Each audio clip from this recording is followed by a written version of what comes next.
Good morning. Welcome to our service. I'm so happy that you're here as we continue our series, Awakening. This is a series that is really our spiritual wake-up call for 2026, but also as we approach Easter, and we're about to celebrate the most significant day that we have on our Christian calendar when Jesus died on the cross for us. We really want to prepare our hearts. And we want to get to a place where we're not just happy and content with the status quo if my spiritual flame is low, but I want to get to a place where my spiritual life is flourishing. And that is what this series is about. We've been looking at this quote for the last couple of weeks by Stovall Weems, which says, passionate Christianity should be the norm for every believer, not the exception. And we heard in the first week that God can bring life to our spiritual lives that might be dead, that might be in a winter season, that might be like dry bones. But we also heard in the last 2 weeks that we have a role to play. And in week 2, we said we need to make room for God in our life. And one of the ways we can do it is by fasting, where we cut distractions and things from our life that prevents us from focusing on God.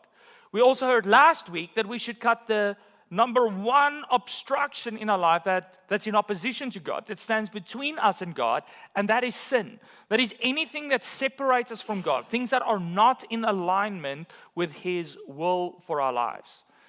But today, we are going to talk about a third very important topic, and that is prayer. Prayer was a super significant aspect of Jesus' life and ministry.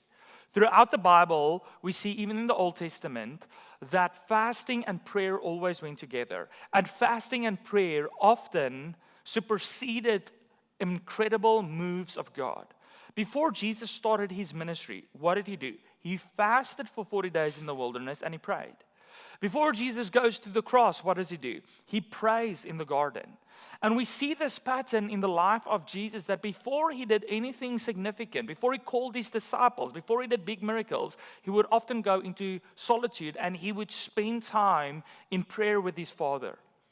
And it was so radically different from what the disciples saw in the everyday life of Jewish people, because they had these prayers that they would recite a couple of times a day. And what Jesus did was so different to this way that they grew up, that they go to Jesus and they say, Jesus, teach us to pray. We don't want to pray this way as we were brought up. We want to pray the way that you're praying, because it's different, it's full of life, and it leads to change. And we know that prayer is important, and we know prayer is powerful. And when I say we, I mean all of us. Because studies show that even atheists, when they get to a crisis point in life, will often say a prayer. And I believe it's because deep inside of us, God designed us to know that calling out to Him, praying, is important. So we know, we feel it. But maybe you're here today and you're like, Louis, I know it's important, but I just don't know if I'm the prayer type of person. I'm a man of few words, or whatever it might be. Or maybe like, I know it's important, but I struggle with prayer. And I struggle to pray, especially when there's no answer. Or maybe you say, I find it confusing, because sometimes I pray and it seems like God is answering me, and sometimes it feels like He's silent, and it's so confusing, I don't even want to pray. Or maybe it feels like a chore to you. Like it's just another to-do thing that you need to tick off the to-do list, because you were brought up that you have to pray a couple of times a day. So like, you just have to tick this off, but the joy has disappeared. Well, I think no matter what some of those reasons are that we struggle with prayer, I think all of them have a similar origin point. And I think the origin point is that our prayer lives are not in alignment with God. A different way to say it, I believe the struggles that we have comes from a place where our prayer life is not in harmony with God. And that is what we're going to be talking about today, because I believe we need a prayer awakening, a prayer revival. So our topic today for the fourth part in this series is called In Agreement. And we are going to look at 3 ways that we can bring our prayer lives into agreement, into harmony with God. and we are going to read 3 different texts, all 3 short ones, but all 3 of these texts are the actual words of Jesus that he spoke when he was teaching his disciples about prayer. And we're going to see how these 3 leads to 3 principles that we can apply to our prayer lives to really see it coming to life. So I want to start today, and if you are not a note taker, today might be a good time to learn how to take some notes. If you are a note taker, it's a good day to take notes. Because this is the type of sermon when you feel like your prayer life is in a rut, that you can page back in your book and you can go through these notes again and see, like, is my prayer life in alignment with God? So make notes of these 3 points and these 3 texts so that you can carry it with you whenever you need it. But the first text we're going to read today is from John, and we're actually going to read 2 from the Gospel of John. John 16, verse 23 to 24. Jesus writes, he says, I tell you the truth. You will ask the Father directly, and he will grant you. So you will pray directly to God. You will ask him, and he will grant your request because you use my name. Now, and then he says, you have not done this before. So you need to understand, if you've ever heard a Christian pray, and at the end of the prayer, they say, in Jesus' name, amen. That wasn't common. Okay, up to this point, Jesus hasn't come yet. Like, Jesus is now on earth with his disciples when he's teaching them this. But before Jesus, when the Jews would pray, they weren't even allowed to say God's name, Yahweh. They believed it was so holy they couldn't say it. So therefore, if they prayed, they always used descriptors of God that often in Christian circles is called the names of God. So Elohim, which means kings of kings, or Jireh, my provider. So they would use these descriptors of God because they weren't allowed to use his name. So not only does Jesus say we can call Yahweh, we can call the Holy God Father, but he says, hey, you can ask in my name and then something will be different. He says, you have not done this before, but ask using my name and you will receive and you will have abundant joy. The first thing that we need to do is, if we want a powerful prayer life, is we need to pray in agreement with Jesus. Without that, you will never have a powerful prayer life. And part of this is what we sang this morning in some of our songs. But what does this mean? So I want to backtrack a little bit to last week. Pastor Wynn spoke about removing obstructions in our life, sin. Sin is anything that is not God's will and God's plan for our lives. And you might not like the fact that God calls certain things sin, and you might not like it that we say it separates you from God, but ultimately it is not up to us. God is God, and God said these are things that cannot be in the presence of me, a holy God. Because God is holy, unholy actions cannot be in God's presence. So if we think of last week and we said, hey, this is one of the primary obstructions between us and God, sin in our lives. And I think about the fact that we all sin. Maybe this morning you got up, you're on your way to church, the children again didn't want to get dressed and you had a fight, and not only did you get angry, but you responded in a way that was not right. Or someone cut you off and you threw them a sign. And it's like, hey, I'm like, I don't know, can I go to God if sin separates me from God and I'm always thinking or doing or saying something wrong? Because sin are things that we say, things that we think, things that we do, and things that we sometimes neglect to do. So there are so many things. And it's like, can I then appear before God? And hear what the psalmist says about this in Psalm 24, verse 3 to 4. Who may stand before God? Who may go before God and address God as Father and stand in his presence? Who may stand before God in his holy place? He who has clean hands and a pure heart. He who doesn't do wrong. He whose inner world is pure, who doesn't think evil. And when I read that, I'm like, maybe my prayers aren't being answered because my life is not pure. And I'm not allowed to stand before God. And in the time that the psalm was written, we had all of these rituals that people had to do to purify them in order to appear before God. So the high priest had to go through cleaning rituals before they could appear once a year in the most holy place of the tabernacle or the temple where God's presence was at. Elijah, when he wanted to appear before God on the mountain, what did he have to do? He had to go through a purifying process. Moses had to go through a purifying process before they could stand before God. So here is the harsh reality. We as people who are not perfect, who's not holy, cannot stand before a holy God. And that is why Jesus came. That is why Jesus came. That is why Jesus died on a cross. And when we read about what we're going to be celebrating on Easter, about his death and his resurrection, there are these two very significant concepts, theological concepts, that is linked to the cross of Jesus. And the first one is forgiveness. It means that all of these unholy things that we do, our impure hands, our unclean hearts, all the things that is wrong that separates us from God, the Bible says that all of that was placed on Jesus on the cross, and the punishment for this unholiness, that is death, was placed on Jesus. So he died the death that we were supposed to die. So therefore we have forgiveness for our sins. So therefore, if we appear before God, God doesn't look at us and remembers the moment you were angry this morning, or the sin from your youth, or all of the wrong things that you've done. God looks at us through Jesus, if we accept Jesus as our Savior, and he sees someone who is pure and clean.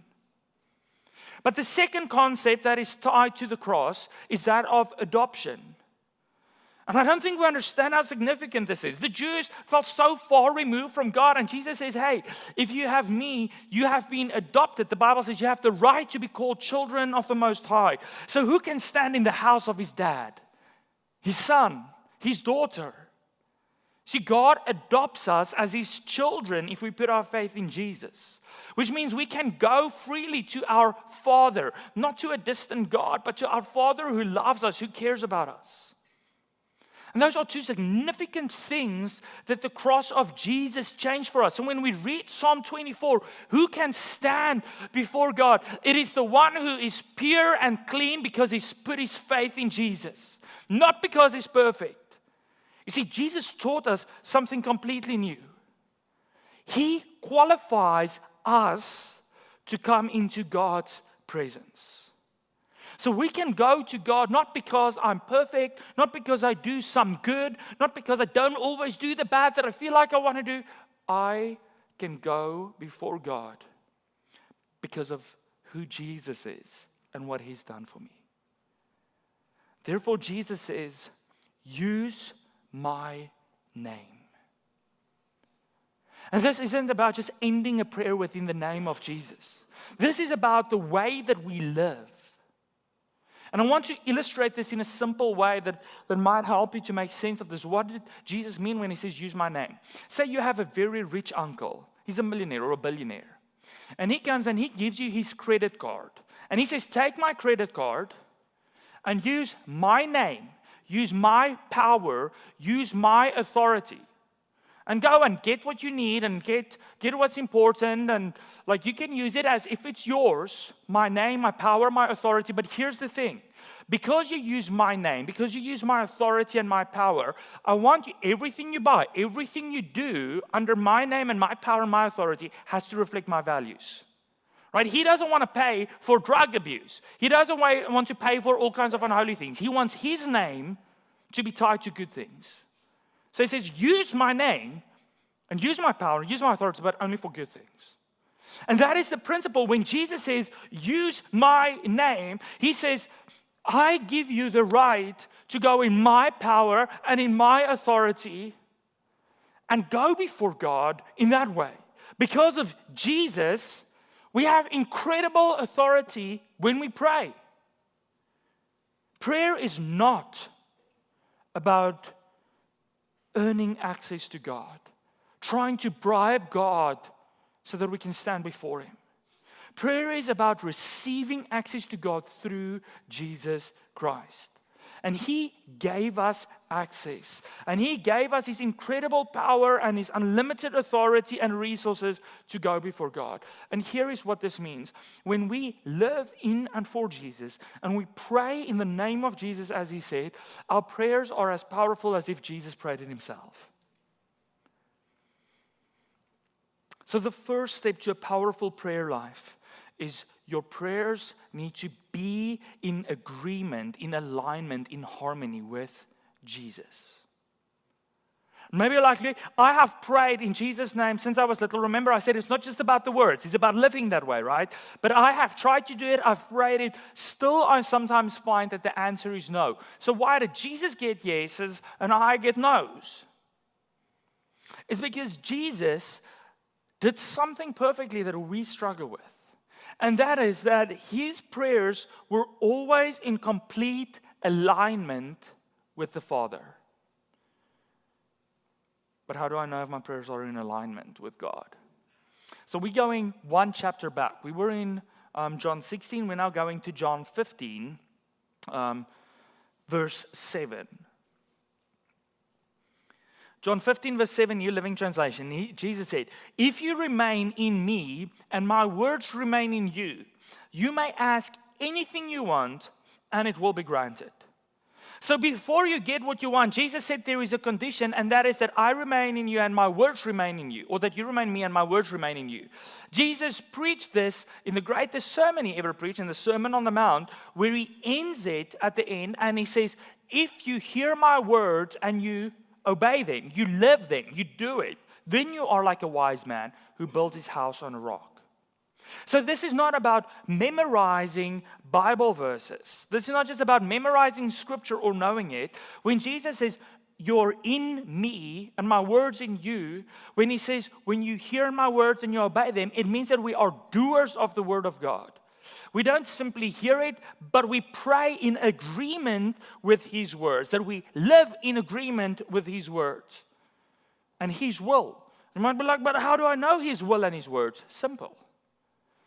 The Bible is God's revealed will to us. He gave us the Bible, the 66 books, the library of the Bible, so that we can know what his will is for us. His will and his words have been recorded for us in Scripture. So prayer starts by knowing what the Bible says, what his word says about your current situation. It doesn't start with what the world says or what you think you need. It starts with what his word says about your situation. So if you want your prayers to be effective, you need to align them with the will and word of God. See, here's the big thing. Prayer is not about getting God to do what I want, but aligning myself with what God already wants me to do. Prayer is not about getting God to agree with you. It's about you coming into agreement with him. See, the problem is we want to use prayer to twist God's arm and make him do what we want, or make him do things in a way that we value or that our culture value. But prayer is the opposite. It's bringing me into alignment with what God already wants from me, because he's God, he's king. See, we can focus so much on our comfort and on our needs and our preferences that we don't even take the time to examine what God's word says about our situations. We just assume whatever I need and want, whatever I want to do, that is okay. So I pray that. And guys, I'm not saying any of this today to shame anyone here. I have to constantly examine my hearts, because I know my first instinct is to pray about things that I think I need and want. So when I taught my children to pray, I always told them, we start by praising God for what he's given us. Because I want them to start with gratitude and not needs. Because that's our natural human heart. We go to our needs. See, but it doesn't help to ask God to bless something that he has already clearly directed us not to do in his word. We pray, God, bless this relationship. But we're in an unequal yoke relationship. So a Christian with someone who's not a Christian. And God is like, I told you, you shouldn't be in that relationship. I cannot bless it. Or we say like, God, bless my relationship. And God is like, but you're living together and I want you to be married. Or we're saying, God, bless my business. And God is like, but why are you mistreating your employees? I cannot bless that. And when my whole word tells you to love your neighbor and take care of them. Or we say, God, bless my finances. And God is like, how can I bless it if you're not honoring me through your generosity and through your tithing? Or God, bless my time. Give me the ability to do more in my time. And God is, but you don't put me first with your time. We cannot ask God to bless something that he has already clearly directed us not to do in His Word. And the problem is when we go against His revealed will, what is already revealed to us, the only result of that is it produces pain and discomfort in our lives. There's no other result. So the second step to a powerful prayer life is let your prayers be in agreement with the truth of God's will and word. Get to know His word, read it, learn what He desires for you, and bring your prayer life in agreement with it. But maybe you're praying it like I'm praying in the name of Jesus, and I'm living for Him, and I'm going to the Father through Him, and I'm trying to pray in agreement with His word, but still I get a no. What could the reason be? There is a third, much deeper heart level issue that we have to address. Jesus says in Matthew 6:33, after He spoke about prayer, and then He speaks about the worries of this life, and not to worry, but to give it to God. And then He says in Matthew 6, verse 33, but first, before you ask for all of these things and do all of these things, first seek His kingdom, God's kingdom, and His righteousness, and all of these things will be given to you. You see, each time Jesus says it will be given to you, but there's a condition. In agreement with Jesus, in agreement with His word, and what is the third one? In agreement with God's kingdom. And this is a deep one. When you pray, what is the motivation of your heart? Is it about what you can get? Is it about comfort? See, God made us to glorify Him and to be glorified through us. And He doesn't share that glory. And Jesus was very clear when He taught us to pray. When the disciples said, Jesus, teach us to pray. What is the first things Jesus teaches them in the prayer? Our Father in heaven, hallowed be your name. Holy be your name. Your kingdom come. Your will be done on earth as it is in heaven. Jesus said the attitude of your heart when you go to God, it's first about Him. It's about the glory and the holiness of His name. It is about His kingdom and His will to be done in your life, to be done in your house, to be done in your place of business, to be done in your community, to be done in Newmarket, in this church, as it is in heaven. It's like that is where we should start. And then in Matthew 6, what did Jesus say? First, place His kingdom, His priorities, and then the rest will follow. See, God doesn't share the glory. He wants us to always lead and live with His glory in mind. So let's be practical. Why do you pray for a happy, healthy marriage? Is it because you need a partner to fulfill some kind of emptiness in your life? Is it because you don't want the neighbors to point at you and say like, oh, I'm glad I don't have a bad marriage like they do? Is it for some financial success so that the two of you have more money together and then you're apart? Or is it because you want your marriage to glorify God? Because in the Bible it's so clear that the marriage between a husband and a wife, the Bible says, is like the love that Jesus has for His church and the church for Jesus. Our marriages speak of who God is. Why do you pray for a healthy marriage? Why do you pray for your children? Is it so that they can be successful? They can achieve the things you never did? Is it so that they can be comfortable and never suffer? Or is it because you want your children to glorify God? I always pray that God would raise my two girls to be world changers. Not for stuff in this life that comes and goes, for the sake of the kingdom of God. Why do you pray for your finances or for your business to grow? Is it just more of something, or is it so you can glorify God through your work and you can glorify Him with what He blesses you with? The goal of prayer is not comfort. The goal of prayer is God's glory. Isn't that something that we struggle with so much? In the West, we believe that everything should be easy and that it should be comfortable and that we should never suffer. And if anything is hard or if it's difficult or if we suffer, we feel like it cannot be in line with God's will. But God's will is like my glory first. So when the focus of prayer is my relief only and my happiness only and not the glory of God, I will get discouraged each and every time I don't see an immediate answer because I will be upset at God for not doing what I want. But guys, you can have everything this world has to offer. And the Bible is clear, you will still not be content and fulfilled. Because ultimate fulfillment can only be found in a relationship with the living God, in a relationship with Jesus Christ. God created us to find true fulfillment and happiness only when we're living for His glory. And the motives of our prayers should be for the glory of God, regardless of my personal comfort and my preferences. And Jesus modeled this to us. Jesus knew exactly what would happen with Him when He died on that cross. So Jesus goes into the garden before His crucifixion, before He's arrested, and He prays and He says, God, take this cup of suffering away from me. Because Jesus knew how much He would suffer.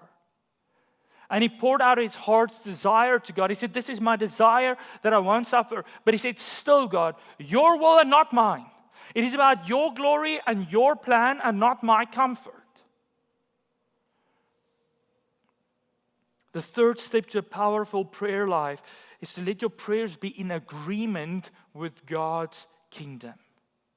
And when your prayers align with Jesus, and when your prayers align with His will and His word, and when your prayers align with His kingdom, your prayer life will change. It will go from a little smoldering coal to a fire. But being in agreement with God doesn't just happen naturally. Everything in us kicks against it.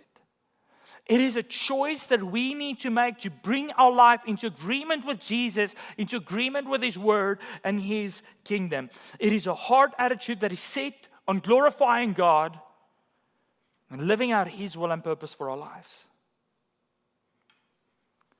And if we don't have that awakening, if our prayer life stays asleep, the worries and the needs of this world will cripple your prayer life constantly. It will drown out everything God wants for you. Maybe you're here today and you're like, Louis, this is my heart. I have tried to pray in agreement with Jesus and come to God through Him, and pray in agreement with His word and live His will for my life, and pray in agreement with His kingdom and His glory. But still, I am not hearing an answer. I don't know what's going on. Why does God say no? First of all, even Jesus didn't always get a yes. But why do we sometimes still get a no? Or why do we sometimes not get an answer immediately? Just because you have to wait does not mean that God didn't hear you. And just because you have to wait does not mean that God is saying no. Most answers to prayer involves a much bigger picture than we can imagine. God working things behind the scenes. And maybe God is not answering you yet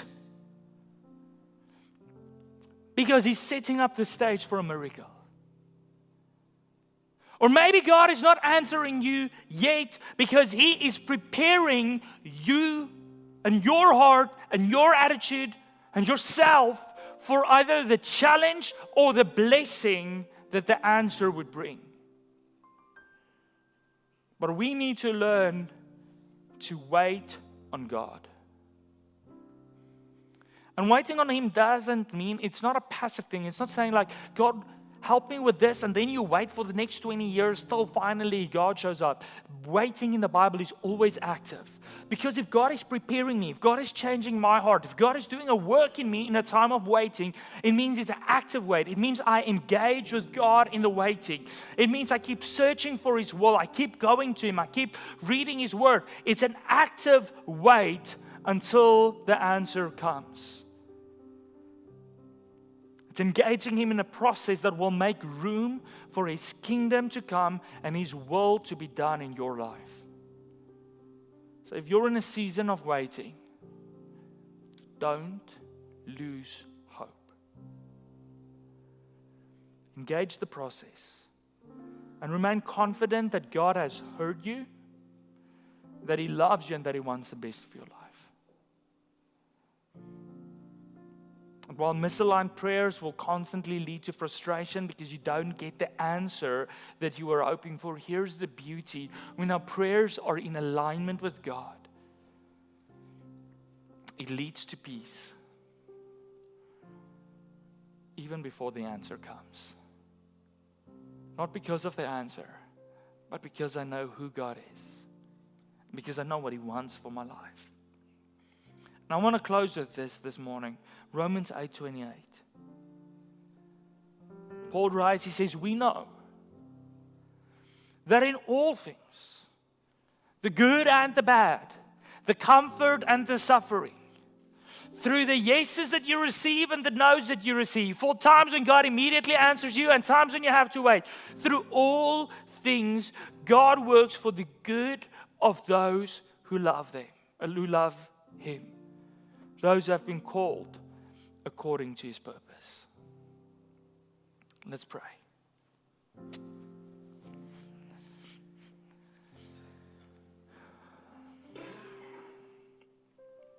Father, thank You that we can come to You in the name of Jesus. That we can stand before You with clean hands and pure hearts, not because of our purity, but because of the forgiveness of Jesus, His grace. I pray today, God, that our lives will become more and more in alignment with Your word and Your will and Your kingdom. That our lives will be lived for Your glory. I pray that our prayers would be for Your glory, and I ask forgiveness for all the times that I so easily get sucked into my comfort and my wants and my needs, and it's the only thing I can think of and the only thing I can pray for. I pray, Holy Spirit, that when I have no words, when I don't know what to say, when I don't know how to bring my prayers even more into alignment with God's will, that You would intercede on our behalf. Thank You, Father, that You cherish our prayers. I think of the beautiful imagery in the book of Revelation where the angels mix our prayers with incense and it's brought before You. Thank You that You value our prayers. I pray, God, that as we bring our prayer life into agreement with You, into alignment with You, that we would see You move in supernatural ways, in ways that transcends our understanding. Pray it in the name of our Lord and Savior, Jesus Christ. Amen.